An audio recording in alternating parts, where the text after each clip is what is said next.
आओ दोस्तों, आपके अपने YouTube चैनल रिव्यू वायरल में एक बार आपका फिर से स्वागत है। तो गाइज आज फाइनली वो दिन आ ही गया जिसका हम सिनेमा लवर्स बहुत बेसब्री से इंतजार कर रहे थे। आज 2022 की मच अवेटेड मूवी ब्रह्मास्त्र सिनेमाघर से में रिलीज हो गई है और मैंने ये मूवी देख ली है। तो गाइज आज इस वीडियो में हम बात करेंगे ब्रह्मास्त्र मूवी के बारे में और जो जो एक्सपेक्टेशन हम इस मूवी को लेकर बैठे थे, मैं लेके बैठा था, आप लोग लेके बैठे थे, जो उम्मीदें थी कि ये मूवी एक रिकॉर्ड सेट करेगी, इंडियन सिनेमा का जो चेहरा है उसको बदल देगी, आने वाले टाइम में हमें और भी बेहतर बेहतर मूवीज के लिए एक बेस सेट करेगी। क्या ये इन सब पर सटीक बैठ पाती है या नहीं, इस बारे में इस वीडियो में बात करेंगे। चलिए जल्दी से शुरू करते हैं। मास्टर, जिसके लीड रोल में हमें देखने के लिए मिलते हैं रणबीर कपूर, आलिया भट्ट, अमिताभ बच्चन, नागार्जुन अक्किनेनी और मौनी रॉय और इसके साथ के कैमियो रोल में दिखाई देते हैं। तो गाइज अगर फिल्म ब्रह्मास्त्र को देखने के बाद मैं आपको एक लाइन में अपना रिव्यू बताने की कोशिश करूं तो मैं इतना बोलूंगा कि फिल्म ब्रह्मास्त्र मेरे लिए एक एवरेज या ये कहूं कि एवब एवरेज मूवी साबित होती है, जो एक डिसेंट सी मूवी है और एक वन टाइम वॉचेबल मूवी है। देखो क्यों, क्योंकि इस मूवी में वो कैलिबर था, वो पोटेंशियल था, इस मूवी की स्टोरी में वो पोटेंशियल था कि ये मूवी एक बहुत ही ज्यादा बेहतरीन, एक बहुत ज्यादा यूनिक मूवी निकल कर आ सकती थी। लेकिन इस मूवी में कुछ चीजें इस मूवी के साथ ऐसी घटित हुई जो इस मूवी को उस लेवल तक लेके नहीं जा पाई। उन्हीं के बारे में अब आगे मैं बात करने वाला हूं। तो गाइस सबसे पहले मैं बात करता हूं फिल्म के पॉजिटिव्स के बारे में। देखो उससे पहले मैं फिल्म की स्टोरी आपको थोड़ी सी बताने की कोशिश करता हूं कि ब्रह्मास्त्र है, उसके 3 टुकड़े हो चुके हैं। अब वो 3 टुकड़े क्यों हुए हैं, किस लिए हुए हैं, किसने किए, इस स्टोरी के बारे में भी बताया जाता है फिल्म में। और अगर मैं आप लोगों को बताऊं कि ये एक तरह से मिड क्रेडिट सीन बोलूं, ये मिड क्रेडिट सीन है इस फिल्म के सेकंड पार्ट के लिए। जी हाँ, यानी कि ब्रह्मास्त्र का जो सेकंड पार्ट है, पार्ट 2 नाम दिया गया जिसे देव, पार्ट 2 देव, उसके लिए ये एक as a story base set किया गया है। तो गाइस ब्रह्मास्त्र है, उसके रक्षक है इस धरती पर जिनके पास कई तरह की अलग अलग रक्षकों के पास अलग अलग शक्तियां हैं, ताकतें हैं, अस्त्र हैं। तो गाइस और मौनी रॉय वो जो ब्रह्मास्त्र के जो यानी कि तीनों टुकड़े यानी कि ब्रह्मास्त्र को पाना चाहती है, वो क्यों पाना चाहती है, ये सब इस फिल्म में दिखाया गया है और ये सब जानने के लिए आपको फिल्म को देखना होगा। तो गाइस मैं बढ़ता हूँ फिल्म के पहले पॉजिटिव पॉइंट की तरफ। तो गाइस फिल्म का सबसे पहला पॉजिटिव पॉइंट वही है जिस पर हम सबकी निगाहें टिकी हुई थी, जिसके बारे में मैंने इस फिल्म के ट्रेलर में भी बात की थी कि जब ये फिल्म रिलीज होगी तब बात करेंगे, वो है इस फिल्म का बीएफएक्स। तो गाइस मैं आप लोगों को बता दूं कि फिल्म का बीएफएक्स जो है वो कहीं भी निराश करता हुआ नजर नहीं आता है। इस फिल्म के बीएफएक्स पर 75 करोड़ रुपए खर्च हुए हैं और वो लगता भी है और जस्टिस भी हुआ है उस बीएफएक्स के साथ। लेकिन हाँ, कुछ लोग ये बोलेंगे कि भाई साहब बीएफएक्स में जो कलर सैचुरेशन है वो बहुत ज्यादा हाई नजर आता है, मतलब आपको जो आग है वो आपको रेड कलर की दिखाई देगी। लेकिन अगर मैं बोलूं कि बीएफएक्स में कहीं कमी है तो बीएफएक्स में कमी कहीं नजर नहीं आती है। बीएफएक्स का काम ए टू जेड है, अपना हाई लेवल का बीएफएक्स या एडवांस लेवल का बीएफएक्स नजर आता है। बीएफएक्स का काम पूरी तरह फिनिशिंग अच्छी है, सब कुछ अच्छा है बीएफएक्स का। दूसरे पॉजिटिव पॉइंट की बात करूं तो अयान मुखर्जी ने भाई साहब इस फिल्म का जो भी सिनेमेटोग्राफी है वो काफी बेहतरीन तरीके से शूट की है। मतलब फिल्म में जो भी लोकेशंस देखने के लिए मिलती हैं, जो भी पहाड़ों के एरिया या जो भी सिनेमेटोग्राफी है एकदम बेहतरीन नजर आती है। इसके पॉजिटिव पॉइंट है जो मेरे लिए पर्सनल सबसे ज्यादा एक्साइटेड रहा, जिसके जो मैंने सबसे ज्यादा एंजॉय किया, वो था इस फिल्म का इंटरवल बैंग। जी हाँ, देखो फिल्म का इंटरवल जो है वो काफी बेहतरीन नजर आता है। देखो फिल्म के इंटरवल में एक चेस सीन होता है, एक एक्शन सीन होता है और इसके साथ साथ जिस नोट पर जाकर इंटरवल होता है ना, वो एक आपको एक्साइटेड कर देता है कि अब फिल्म के सेकंड हाफ में आपको कुछ चीजें बहुत ज्यादा हाई लेवल पर देखने के लिए मिलने वाली हैं। लेकिन वो बात अलग है कि सेकंड हाफ में क्या होता है वो अभी आपको थोड़ी देर में पता चलने वाला है। तो गाइस ये कुछ बातें थी इस फिल्म के पॉजिटिव पॉइंट्स के बारे में। लेकिन इस फिल्म के नेगेटिव पॉइंट्स के बारे में अब मैं बात करूंगा, जिनके बारे में बात करना बहुत ज्यादा जरूरी है। तो गाइस मैंने वीडियो के स्टार्टिंग में बोला था कि इस फिल्म में एक बेहतरीन रिकॉर्ड ब्रेकिंग, रिकॉर्ड सेट करने वाली मूवी का बनने का पोटेंशियल था। क्योंकि देखो इस मूवी का जो कॉन्सेप्ट है ना, वो एक यूनिक कॉन्सेप्ट है। अयान मुखर्जी एक ऐसा कॉन्सेप्ट लेकर आए थे जिस कॉन्सेप्ट को कभी किसी ने आज तक टच किया भी नहीं था। लेकिन मैं आप लोगों को बता कि अयान मुखर्जी ने इस फिल्म का स्क्रीन प्ले लिखा है, स्टोरी भी लिखा है, लेकिन इस फिल्म में जिस चीज पर ज्यादा फोकस होना चाहिए था वो फोकस डाइवर्ट हो जाता है फिल्म की लव स्टोरी के चक्कर में। जी हाँ, देखो यार समझ में आता है कि फर्स्ट हाफ में रणबीर कपूर और आलिया भट्ट इनकी लव स्टोरी को एक बेस दिया जाता है ताकि फिल्म को आगे बिल्डअप किया जा सके। लेकिन कुछ सीन्स ऐसे हैं फिल्म में आपको साफ क्लियर नजर आएंगे कि भाई साहब उस सीन में उस रोमांस को जानने की जरूरत थी ही नहीं। वो सीन्स कुछ और चल रहे होते हैं लेकिन वहां जबरदस्ती का रोमांस डाल दिया था। मैं आपको एक छोटा सा सीन एग्जांपल देने की कोशिश करता हूँ कि इंटरवल ट्विस्ट पर इतना सीरियस चेस सीन चल रहा होता है, मतलब आलिया भट्ट जो है वो मरने से बची होती है, बिल्कुल ये वालों के बाल बाल बची होती है, वो मरने वाली थी उस सीन में, उस एक्शन सीन में, उस चेस सीन में। लेकिन अगले ही सीन में इतनी क्रिटिकल कंडीशन होती है कि रणबीर कपूर गुरुजी के आश्रम में यानी कि अमिताभ बच्चन के आश्रम में पहुंच रहे हैं, वो बंदा गेट खोल रहा था सीरियस कंडीशन में, वहां उनका रोमांस चल रहा था। वहां आलिया भट्ट उससे कहती है कि मुझे तुमसे प्यार है। भाई साहब क्या तुम अभी मरने से बची हो बहन, इतना सीरियस कंडीशन है और पीछे आपके विलेन आ रहा है, वो किलर आ रहा है जो आपको मारने वाला है, और आप उस कंडीशन में वहां आपको रोमांस सूझ रहा है, आप वहां बोल रही हो कि आई लव यू, और वो यहां तक तो ठीक है, इसके रणबीर कपूर भी उनके साथ शामिल हो गए कि मुझे भी तुमसे प्यार है, वहां उनका रोमांस। भाई साहब इस यहाँ सीन में जरूरत नहीं थी, कम से कम जो परिस्थिति चली है उसकी गंभीरता को तो समझा करो। तो ऐसे ये तो छोटा सा एग्जाम्पल है, न जाने कितने सारे सीन्स ऐसे आपको फिल्म में देखने के लिए सीरियस सीन को रोमांस डाल के फालतू में बर्बाद किया गया है। देखो इसके साथ साथ फर्स्ट हाफ में बिल्डअप करने के लिए जो भी आप हमें रोमांस के सीन मिलते हैं ना, वो यार इतने बचकाना है कि ना जाने कितनी सारी बॉलीवुड और साउथ मूवीज में यार उन सीन्स को हम देख चुके हैं कि किस तरह से हीरोइन हीरो से इंप्रेस होती है। मतलब वही यार, मतलब रणबीर कपूर लेके जा रहे हैं आलिया भट्ट को अपने घर पे, वहां पता चलता है कि रणबीर कपूर के घर पे बहुत सारे बच्चे हैं जो अनाथ है, ये देख के हीरोइन जो है यानी कि आलिया भट्ट हमारी उनसे इंप्रेस हो जाती है।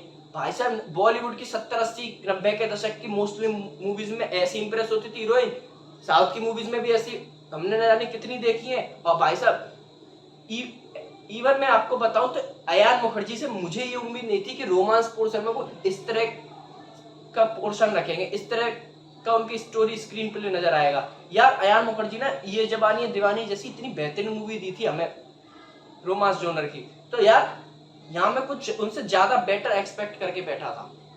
खैर लेकिन भाई साहब वो जो सीन मैं आपको बता रहा हूँ जहां लेट जाती है, वहां एक चीज की तो मैं दाद दूंगा, बहुत हिम्मत चाहिए एक्स गर्लफ्रेंड के गाने पे बीवी के सामने डांस करने के लिए। मतलब एक वो सीन आता है जिसमें उस वहां एक कैटरीना कैफ का गाना है चिकनी चमेली अग्निपथ का, उसमें उस पर डांस करते हुए नजर आते हैं रणबीर कपूर और आलिया भट्ट उन्हें देख रही होती है बड़े गौर से।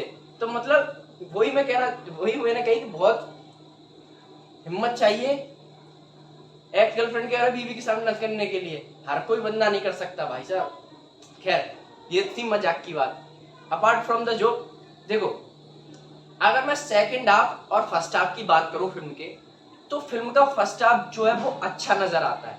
ये मेरा ओपिनियन है कि बहुत सारे लोगों को इसका सेकंड हाफ ज्यादा अच्छा लगा होगा, लेकिन मुझे इसका फर्स्ट हाफ सही लगा। देखो फर्स्ट हाफ सही लगने का रीजन ये था कि वहां जो देखो सबसे पहले फिल्म की स्टार्टिंग होती है एसआरके के कैमियो के साथ, और मैं अगर आप लोगों को बताऊं कि अगर इस फिल्म में एसआरके का कैमियो सबसे ज्यादा बेहतरीन है, अगर मैं बोलूं कि एसआरके आते हैं अपने शुरुआत के कैमियो रोल में और पूरी फिल्म की महफिल लूट के लेके जाते हैं। यहाँ वो उन्हें एक साइंटिस्ट दिखाया गया है जिसका नाम है मोहन भार्गव।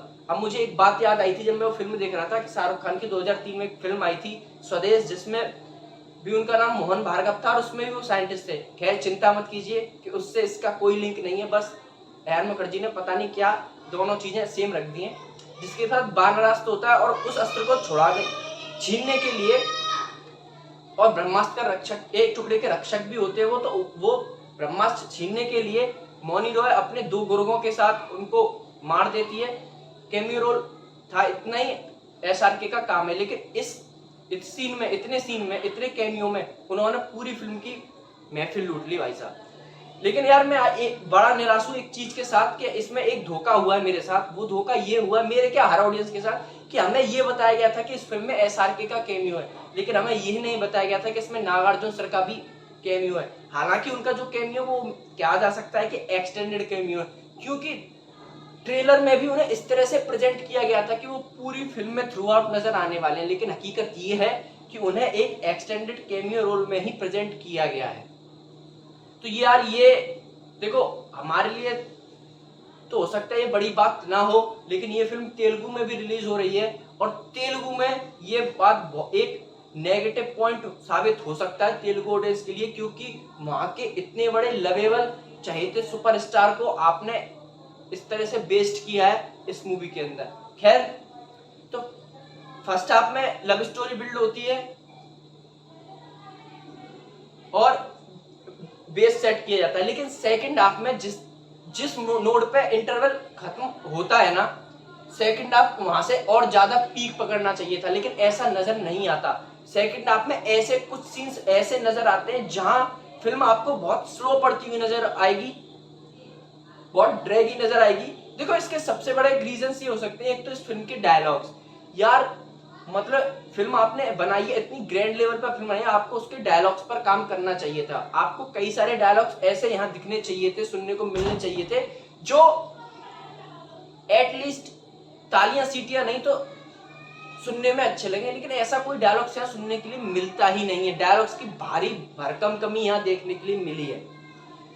लेकिन अब मैं सेकंड हाफ की जब बात कर रहा हूं तो बताऊं कि वो जो मैंने सीन्स बोला है, वो कुछ ही सीन्स ऐसे हैं कि वो थोड़ी बोरियत महसूस कराते हैं, लेकिन क्लाइमैक्स की तरफ जैसी फिल्म चलने लगती है तो क्लाइमैक्स फिर से उसी लेवल पर आकर खड़ा हो जाता है जिस लेवल पर फिल्म फर्स्ट हाफ में चल रही थी। मतलब फिर क्लाइमैक्स को देखने में आपको इंटरेस्ट आता है, आपको गूजबम्स मिलते हैं।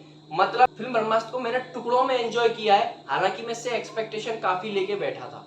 खैर, अगर बात करूं म्यूजिक की, तो देवा देवा सॉन्ग और केसरिया सॉन्ग ऑलरेडी हिट हो चुके हैं, और इवन यही 2 सॉन्ग ऐसे इस फिल्म के अंदर जो अच्छे हैं, जो डिजर्व करते हैं। बाकी जो भी सॉन्ग्स हैं वो इतना ना तो कोई वर्क करते हैं और ना इतने अच्छे हैं कि उन्हें हिट कहा जा सके, कराया जा सके। डांस का भूत जो सॉन्ग है वो यार पता नहीं वो क्या सॉन्ग था, क्यों फिल्म में डाला गया, क्या उसकी जरूरत थी, समझ में आया। अगर मैं परफॉर्मेंस की बात करूं तो देखो एसआरके ने अपना काम बेहतरीन किया है। एसआरके की परफॉर्मेंस सबसे लाजवाब रही है फिल्म के अंदर।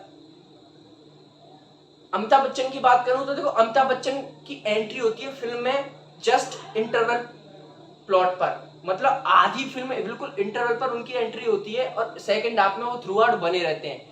लेकिन अमिताभ बच्चन का जो काम है ना, वो जितना काम है डिसेंट है। लेकिन मैं आप लोगों को एक बार बता दूं कि अमिताभ बच्चन का कैरेक्टर वो लिखा ही नहीं गया, जो ट्रेलर में हमें नजर आ रहा था कि इनका एक बहुत महत्वपूर्ण किरदार नजर आने वाला है, उनके कैरेक्टर में हमें बहुत सारी डेप्थ देखने के लिए मिलेगी, लेकिन ऐसा कुछ नहीं होता। उनका कैरेक्टर उस लेवल पे लिखा ही नहीं गया। एक सरफेस पर उनका कैरेक्टर नजर आता है कि ऊपर से चल रहा है, लेकिन वो उसमें ठीक ठाक लगे। उसके बाद मैं बात करूं रणबीर कपूर की, तो देखो रणबीर कपूर एक्टर अच्छे हैं, लेकिन कुछ सीन्स ऐसे थे जहां पता पड़ रहा था कि वहां वो उनका जो एक्टिंग है वो थोड़ी फोर्सफुल नजर आ रही थी। खासकर ऐसे सीन्स जहां उन्हें वो दौरे पड़ते हैं, जहां उन्हें वो सपने दिखाई देते हैं, वो दौरे और सपने वाले जो सीन्स थे वहां वो उनकी एक्टिंग थोड़ी फोर्सफुल नजर आ रही थी। आलिया भट्ट की बात करूं तो आलिया भट्ट का काम ठीक है, डिसेंट लग रहा था मुझे।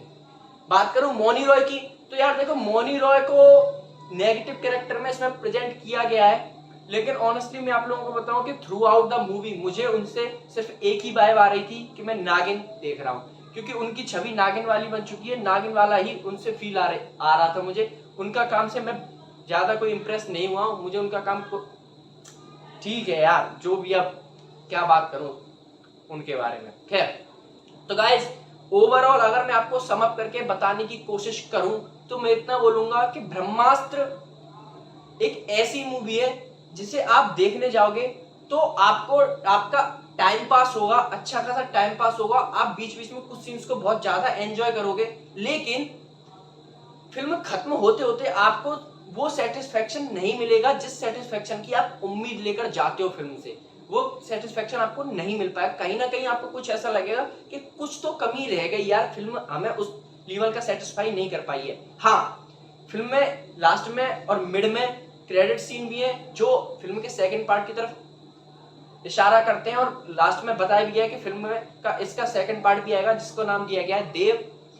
और मैं आपको अगर अपना ओपिनियन बताऊं, मैं अपना फीलिंग बताऊं, तो जो सेकंड पार्ट के लिए जो स्टोरी बताई गई है वो कहीं मुझे एक्साइटेड करके रखा हुआ है उसने, और अब मैं एक्साइटेड हूं उसके सेकंड पार्ट के लिए। अगर जिनने ब्रह्मास्त्र का फर्स्ट पार्ट देखा है थिएटर में या देखेंगे, वो इस बात से डिनाई नहीं कर सकते कि वो स्टोरी इसके सेकंड पार्ट के लिए, वो हर बंदा एक्साइटेड होगा इसके सेकंड पार्ट के लिए, क्योंकि स्टोरी को ही इस तरह से किया गया है, बताया गया है। तो गाइस फाइनली यहीं तक था आज का हमारा ये रिव्यू। आशा करता हूँ आपको ये रिव्यू पसंद आया हो। अगर आपको रिव्यू पसंद आया तो वीडियो को लाइक करें, चैनल पर नए चैनल को सब्सक्राइब करें, नोटिफिकेशन बेल दबा दें और अपने फ्रेंड के साथ भी शेयर कर दें। मेरे सोशल मीडिया पर मुझे फॉलो करें, लिंक आपको डिस्क्रिप्शन में मिल जाएगा, क्योंकि मैं इस चैनल पर ऐसी वीडियो लाता रहता हूँ। इसी और वीडियो पाने को हमसे जुड़े हैं। Bye and take care.